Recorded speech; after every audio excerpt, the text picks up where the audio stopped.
জয় ফুকন জুবিন গাৰ্গে নিজে এই ব্যক্তিজনৰ বিষয়ে কৈ যোৱা কথাকেইটা আপোনালোকে শুনিব জুবিনে জীৱন কালত কৈ গৈছিল যে এই ব্যক্তিজনৰ জৰিয়তে মোৰ লগত কোনেও সম্পৰ্ক নকৰিব মই জুবিনে দিয়া টুইটটো মই পঢ়ি দিব খোজা নাই জুবিনৰ ভিডিঅটো সামাজিক মাধ্যমত উপলব্ধ থাকিব আৰু এই গৰাকী ব্যক্তিয়ে কংগ্ৰেছ দলৰ যোৱা সাবুয়া বিধানসভা সমষ্টিৰ প্ৰাৰ্থী আছিল আনজন ন্যায় বিচৰা ব্যক্তি হল ভিক্টৰ দাস এগৰাকী সহজ সৰল ছোৱালী কেনেকৈ গুৰুল কৰি এই ব্যক্তিজনে পিটিছিলে তাৰ প্ৰতিশ্ৰুতি এতিয়াও আমাৰ সন্মুখত পৰা আঁতৰি যোৱা নাই যিদিনাখন এই ব্যক্তিজনে ছোৱালীজনীক গুৰুল কৰি মাৰিছিলে মই ভাবো সিদিনাখন জুবিনেও কান্দিছিলে আৰু জুবিনেও এই ব্যক্তিজনৰ বিৰুদ্ধে ন্যায় বিচাৰিছিলে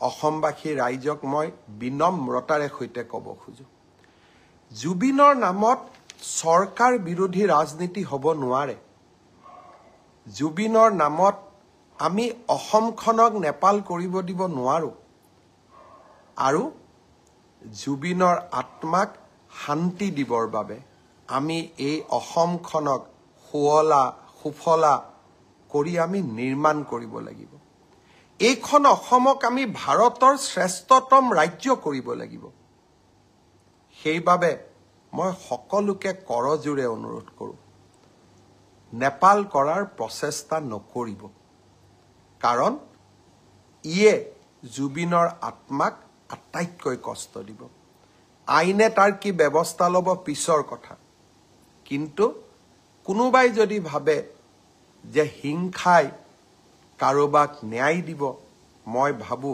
সেয়া কেতিয়াও সম্ভৱ হ'ব নোৱাৰে আইনে ন্যায় দিব অসমৰ মুখ্যমন্ত্ৰী হিচাপে মই আপোনালোকক প্ৰতিশ্ৰুতি দিছো শ্যামকানু মহন্ত সিদ্ধাৰ্থ শৰ্মা শেখৰ গোস্বামী যোনেই নহওক কিয় আৰু দুই এজনৰ নাম মই লোৱা নাই আমি কেতিয়াও তেওঁলোকক বিচাৰ নোহোৱাকৈ তেওঁলোকক সহজে আমাৰ হাতৰ পৰা আমি যাব নিদিওঁ মাত্ৰ ৰাইজক মই অনুৰোধ কৰিম আপোনালোকে আইন হাতত নলব পুলিচ আছে আৰু অসম পুলিচে যোৱা 5টা বছৰত কৰি অহা কাম আপোনালোকে দেখিছে কাজিৰঙাত এটাও গড় হত্যা নোহোৱা হ'ল শিশুক ঢিঙৰ ঘটনা জানে আমি কাকো কেতিয়াও এৰি দিয়া নাই আৰু এতিয়াও মই প্ৰতিশ্ৰুতি দিছো যে জুবিন গাৰ্গৰ প্ৰতিটো পল প্ৰতিটো ক্ষণৰ শেষ ক্ষণৰ হিচাপ আমি অসমবাসী ৰাইজে পাব লাগিব ধৈৰ্য আমাৰ থাকিব লাগিব কাৰণ যদি আমি ধৈৰ্য হেৰুৱাই পেলাওঁ তেতিয়াহলে আমি আমাৰ মানসিক সন্তুলনো হেৰুৱাই পেলাম আৰু তেতিয়া আমি আমাৰ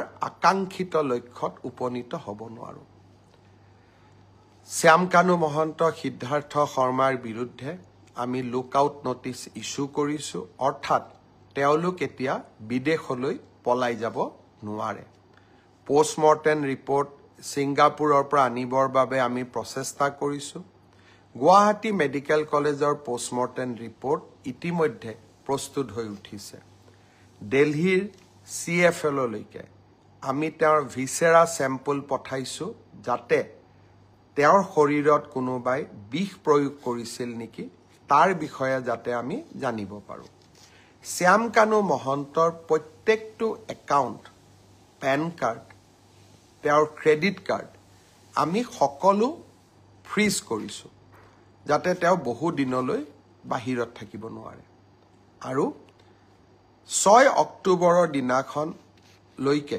যদি সিদ্ধাৰ্থ শৰ্মা আৰু শ্যামকানু মহন্ত নাহে অসম পুলিচে আপ্ৰাণ প্ৰচেষ্টা কৰিব তেওঁলোক য'তেই আছে তাৰ পৰা আমি উভতাই অসম ভূমিলৈ লৈ অহাৰ বাবে আৰু আপোনালোকৰ হাততো কিবা তথ্য থাকিলে আপোনালোকেও আমাক সহযোগিতা কৰিব জুবিন ৰাইজৰ সম্পদ জুবিনক ন্যায় দিয়াৰ দায়িত্ব প্ৰত্যেকগৰাকী অসমবাসী ৰাইজৰ কৰ্তব্য।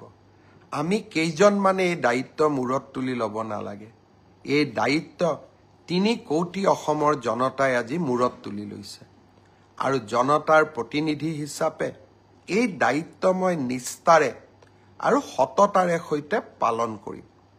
প্ৰতিটো মুহূৰ্ত আজি কোনোবা এজন বেলেগ সিদ্ধাৰ্থ শৰ্মা আহি পাব দিল্লীত, আমি উৰা বাতৰি উলিয়াই দিম যে 10 বিত বহি থকা ব্যক্তি এইজনেই হয়। দুটা আৰু এটা উৰা বাতৰি উলিয়াই দিম, শ্যামকানু মহন্ত গুৱাহাটীতেই বহি আছে। মই ভাবোঁ উৰা বাতৰি আমাৰ মনবোৰ অশান্ত কৰিব।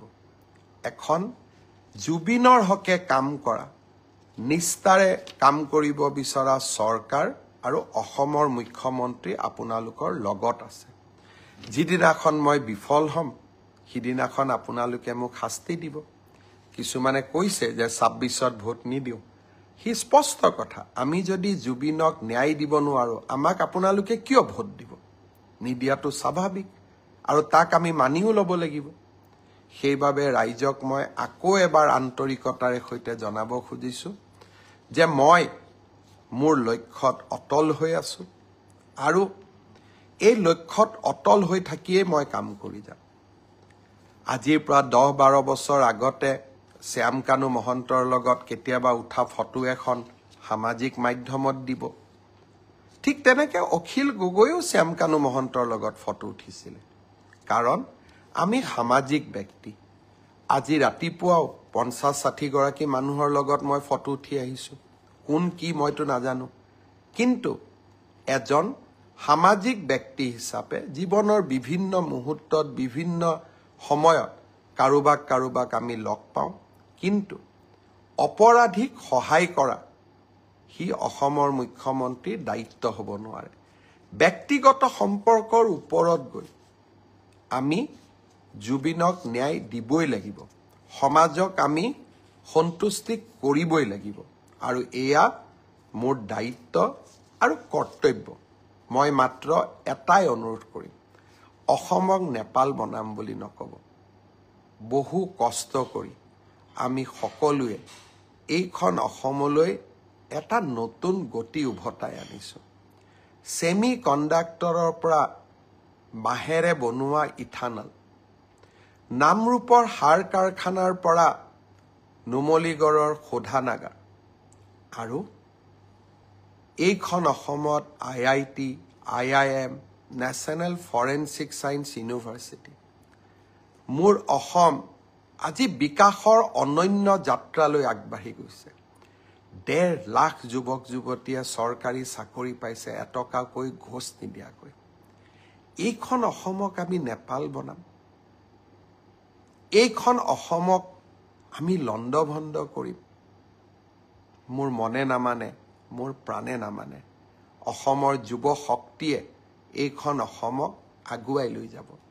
এইখন জুবিনৰ অসম, এইখন ভূপেন হাজৰিকাৰ অসম, এইখন জ্যোতি বিষ্ণুৰ অসম আৰু এইখন অসমক আমি মহাশক্তি কৰিব লাগিব।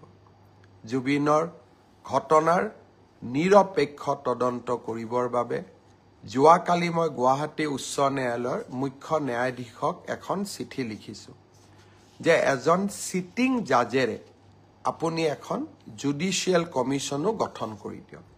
যদি পুলিচৰ তদন্তত কিবা ভুল থাকে, জুডিচিয়েল কমিশ্যনখনে যাতে আমাক তন্নকৈ চাই থাকিব পাৰে। অৰ্থাৎ আমি ট্ৰান্সপাৰেন্সি আৰু স্বচ্ছতাৰ মাজেৰে এই তদন্তক আমি আগবঢ়াই লৈ যাব বিচাৰোঁ। অসমৰ ৰাইজক মই আৰু এটা প্ৰতিশ্ৰুতি দি থৈছোঁ। যিদিনাখনে আমি অনুভৱ কৰিম যে অসম পুলিচে জুবিনক ন্যায় দিব নোৱাৰে, সিদিনাখনেই এই গোচৰ আমি CBI লৈকে পঠাই দিম। আজি ৰাতিপুৱা মই কেন্দ্ৰীয় গৃহমন্ত্ৰী ডাঙৰীয়াক জনাইছোঁ যে প্ৰয়োজন হ'লে এই গোচৰ মই CBI লৈকে পঠাম। আশা কৰোঁ মোৰ ব্যক্তিগত অনুভূতি আৰু প্ৰতিবদ্ধতা আপোনালোকে সকলোৱে বুজি পাব আৰু সকলোৱে এই জটিল সময়ত আমাক সহযোগিতা কৰিব। মোৰ জননী জন্মভূমি, মোৰ অসম, আৰু এইখন অসমক আমি কেতিয়াও নেপাল নকৰোঁ। এইখন অসম সদায় বিকাশৰ গতিৰে আগবাঢ়িব।